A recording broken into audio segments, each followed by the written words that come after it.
ඒ වගේම ළමයිට තියෙන තව ප්‍රශ්නයක් තමයි ෆයිනෑන්ෂල් ඩොකියුමන්ට්ස්. මේකත් මම කියලාම නවත්තන්න. ඊට පස්සේ එක එක්කෙනාගේ ප්‍රශ්න අහන්නත් පුළුවන්. ඒව අපි එතෙන්ට යන්න. මේක මම කියන්න ඉස්සෙල්ලාම හැමෝටම තියෙන ප්‍රශ්නයක් තමයි මේ ෆයිනෑන්ෂල් ඩොකියුමන්ට්ස්. මේක ඇත්තටම මේක මත තමයි වීසා එක ගොඩක් වෙලාවට තීරණය කරන්නේ. ඒක ඇත්ත.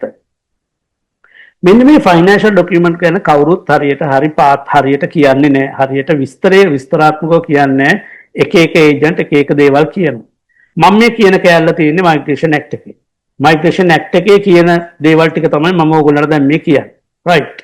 ෆයිනෑන්ෂල් ඩොකියුමන්ට්ස් වලට අදාළව ඩොකියුමන්ට්ස් වර්ග 3යි තියෙන්නේ. හරි. ෆයිනෑන්ෂල් ඩොකියුමන්ට්ස් කියන මුළු සෙට් එකටම අදාළ ෆයිනෑන්ෂල් ඩොකියුමන්ට්ගේ සෙට් එකේ ඩොකියුමන්ට්ස් වර්ග 3ක් තියෙනවා. පළවෙනි එක තමයි funds availability. පළවෙනි එක funds availability, දෙවෙනි එක source of funds, තුන්වෙනි එක regular income. funds availability, source of funds, regular income. මොකද්ද මේ funds availability කියන්නේ? funds availability කියන්නේ ඕනෑම කෙනෙකුගේ fixed deposit එකක හෝ savings account එකක තමන්ගේ සල්ලි තියාගන්න පුළුවන්. තමන්ගේ සල්ලි තියාගන්න පුළුවන් බැංකුවේ තියාගන්න පුළුවන් ආකාර දෙකයි. එක්ක ෆික්ස් ඩිපොසිට් එක නැත්නම් සේවිංස් account එක. අන්නේ තියාගන්නේ ෆික්ස් ඩිපොසිට් එකේ තියෙන සල්ලි වල ප්‍රමාණය තමයි සේවිංස් account එකේ තියෙන සල්ලි වල ප්‍රමාණය තමයි funds availability කියන්නේ.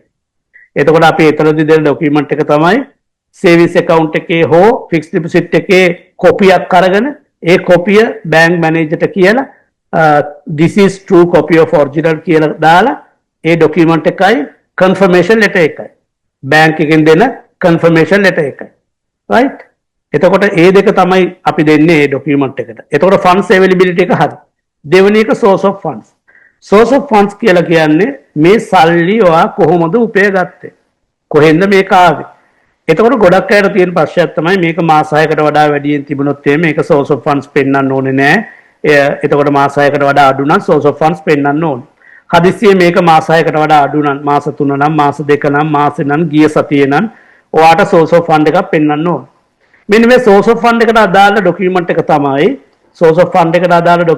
තමයි ගොඩක් අය funds ඒ කියන්නේ තමන් සල්ලි හොයාගන්නේ තමන්ගේ අතේ තියෙන asset එකක් විකුණලා. asset එකක් කියන්නේ ඉඩමක් එහෙම නැත්නම් තමන්ගේ අයිති වාහනයක් එහෙම විකුණලා තමයි මේ funds එක හොයාගන්නේ. එතකොට මේ source of funds වලට අදාළ ඩොකියුමන්ට් එක තමයි ඉස්සෙල්ලාම අපි ඉඩමක් වික්කයි කියන්නකො. ඉඩමක් වික්කයි කිව්වොත් එimhe අපිට ඕන වෙනවා deed එකේ copy එකක්. එයාට ඒ ඉඩම අයිතිව තිබුණා කියන deed එකේ copy එක. ඒක පෙන්වන්න ඕන source of fund එක. දෙවෙනි එක තමයි extract copy. පත්තිරු කියලා කියන්නේ පත්තිරු ටික ගන්න ඕනේ. ඒතකොට පත්තිරු වල තියෙනවා එයාගේ නම. තුන්වෙනි එක තමයි stamp duty. ඕනම ඉඩමක් විකිනනකොට මුද්දර ගාස්තු ගෙවන්න ඕනේ. මුද්දර ගාස්තු වල ගාස්තු ගෙවුවා කියන ඩොකියුමන්ට් එක. පළවෙනි එක deed එක, දෙවෙනි එක exact copy එක, පත්තිරු, තුන්වෙනි එක මුද්දර ගාස්තු, stamp duties. හතරවෙනි එක law එකේ ලියුමක් අවශ්‍ය වෙනවා. law එකේ ලියුමක් අවශ්‍ය වෙනවා මේ මෙහෙම සිද්ධියක් මෙහෙම ඉඩමක් වික්ක මේ දවසේ වික්ක එහෙම කියලා අවදාළ වෙනවා. පස්වෙනි එක තමයි ඒ එදාට විකුණපු දවසට එයාගේ බැංක් එකට වැටෙනවනේ සල්ලි. ඒ බැංක් එකට වැටුණා කියලා බැංකුවේ ලියුමක් හෝ කන්ෆර්මේෂන් ලෙටර් එකක් හෝ නැත්නම් බැංකුවේ ට්‍රාන්සැක්ෂන් වල ඒක පෙන්නලා ඒකේ කොපියක් අරගෙන ඒක සර්ටිෆයි කරලා බැංකුවෙන් ගත්තා නම් හරි. ඔන්න ඔය ටික තමයි funds source of funds කියන්නේ. ඒතර මම කලින් කිව්වා financial document වල වර්ග තුනයි. එකක් funds availability, දෙක source of funds, තුන regular income. එතකොට funds availability එකට මම කිව්වා savings account එක හෝ fixed deposit එක සල්ලි තියෙන එක පෙන්වන්න ඕන කියලා. source of funds වලට මම මේ ටික කිව්වා. regular income. මේ regular income කියන එකට අපිට හරියට විස්තර කරගන්න ඕනේ. මේක ගොඩක් අය පටල ගන්නවා. ඕන මිනිස්සෙක්ට ආදායම උපය කියන්නේ regular income එකක් ලබන්න පුළුවන් ක්‍රම දෙකයි තියෙන්නේ. එකක් තමයි එක්ක එයා වැඩ කරන්න ඕනේ. එහෙම නැත්නම් එයා බිස්නස් එකක් කරන්න ඕනේ. එයා වැඩ කරනවා නම් අපිට අවශ්‍ය ඩොකියුමන්ට්ස් තමයි වැඩ කරන කෙනෙක් නම් මේ සල්ලි පෙන්නුවේ. මේ ෆයිනෑන්ෂල් රිස්පොන්ස් එක කරේ වැඩ කරන කෙනෙක් නම් එයාගේ ඕන වෙනවා pay slips 3ක් ඕන වෙනවා.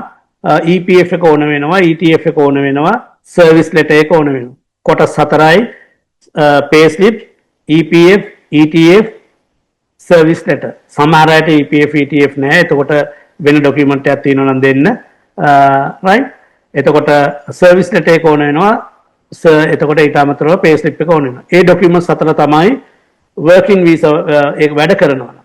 යම් කෙනෙක් රස්සාවක් කරන්නේ නැතුව එයා බිස්නස් එකක් කරනවා නම් එතකොට බිස්නස් එකක් කරනවා නම් එයාට තියෙන්න ඕනේ බිස්නස් රෙජිස්ට්‍රේෂන් එකක්. එයාගේ නමට තියෙන බිස්නස් රෙජිස්ට්‍රේෂන් එකක් තියෙන්න ඕනේ.